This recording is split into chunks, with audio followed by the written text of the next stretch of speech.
साल में 3 बार तमिलनाडु के पानी से भरे खेतों में ये महिलाएं धान की पौध रोपती हैं। ये बहुत मेहनत का काम है, बार बार झुकना पड़ता है। भारत में हर साल 13 करोड़ मीट्रिक टन चावल पैदा होता है, लेकिन पैदावार के बाद बचा खुचा भूसा अक्सर खेतों में जला दिया जाता है, जिससे हवा प्रदूषित होती है। भारतीय कंपनियां अब इस कचरे के दोबारा इस्तेमाल के तरीके तलाश रही हैं। 2 साल से भी ज्यादा समय तक व्यापक शोध किया। हम लोग ऐसा प्रोडक्ट बनाना चाहते थे जो लकड़ी का भी एक बेहतर विकल्प बन सके, जो कई समस्याओं का समाधान होना चाहिए। It should be a solution to many problems. 20 साल से भी ज्यादा समय तक लकड़ी का सामान बनाने के बाद बीएल बेंगानी की कंपनी ने चावल की भूसी को आजमाने का फैसला किया। उन्होंने खुद भूसा और पराली से जुड़ी समस्याओं को देखा हुआ है। खेती का हमारा तरीका लगातार विकसित होता गया है। फसल का ऊपरी हिस्सा यानी चावल हम इस्तेमाल करते हैं। राइस स्ट्रॉ यानी चावल का भूसा एक बाई प्रोडक्ट है और वो हम गायों को खिला देते हैं। सबसे निचला हिस्सा फिर से मिट्टी में लग जाता है। लेकिन हरित क्रांति के बाद से सब कुछ पूरी तरह बदल गया।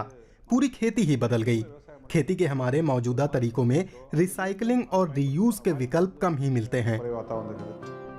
1960 के दशक में हुई हरित क्रांति की बदौलत कृषि उत्पादन में भारी बढ़त देखी गई, लेकिन इसमें ना तो सस्टेनेबिलिटी का ध्यान रखा गया और ना ही संसाधनों के संरक्षण का। अब इंडोवुड जैसी कंपनियां खेती के कचरे को दोबारा इस्तेमाल लायक बना रही हैं। ये पूरा इकोसिस्टम बहुत बढ़िया काम करता है। किसानों से हमें नियमित रूप से कच्चा माल मिल जाता है। किसानों के पास भी एक नियमित खरीदार है, जो कि हम हैं, जिन्हें वे अपना माल बेचते हैं। हम लोग चावल की भूसी को पीसकर पाउडर बना देते हैं। एक पहले से तय अनुपात के तहत 16 या 17 सामग्रियां एक साथ मिलाई जाती हैं। फिर उसे स्क्रू बैरल और एक्सट्रूडर मशीन में डाल दिया जाता है। मशीन से उसे निकालकर उससे बोर्ड बनाए जाते हैं। प्लाईवुड एक लोकप्रिय निर्माण सामग्री है, जिसे आमतौर पर लकड़ी की पतली परतों को मजबूत एडहेसिव की मदद से चिपकाकर तैयार किया जाता है। भारत दुनिया में प्लाईवुड का दूसरा सबसे बड़ा निर्माता है। इसका इस्तेमाल फर्नीचर और इंटीरियर डिजाइन में खूब होता है। चावल की भूसी को लकड़ी का विकल्प बनाकर जंगलों की कटाई को रोका जा सकता है। प्लाईवुड की जगह आप इंडोवुड इस्तेमाल कर सकते हैं। ये सिर्फ कुर्सियों या फर्नीचर या बेड तक सीमित नहीं, इसका इस्तेमाल रसोई और वैनिटी में भी आराम से हो सकता है। इंडोवुड एनएफसी को प्रिंट, पॉलिश, स्टेन भी किया जा सकता है। आप किसी भी तरह की टेढ़ी सतह या घुमावदार सीढ़ियां बना सकते हैं।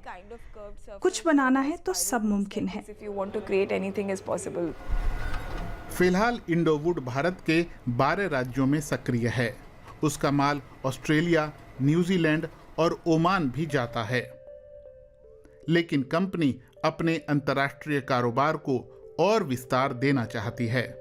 उसकी योजना है कि यूरोप में भी शाखाएं खोली जाएं और अपने कारोबार को आगे बढ़ाया जाए। सब लोग पेड़ों को बचाने, पर्यावरण को बचाने की बात कर रहे हैं, लेकिन हाउसिंग सेक्टर तेजी से फैल रहा है।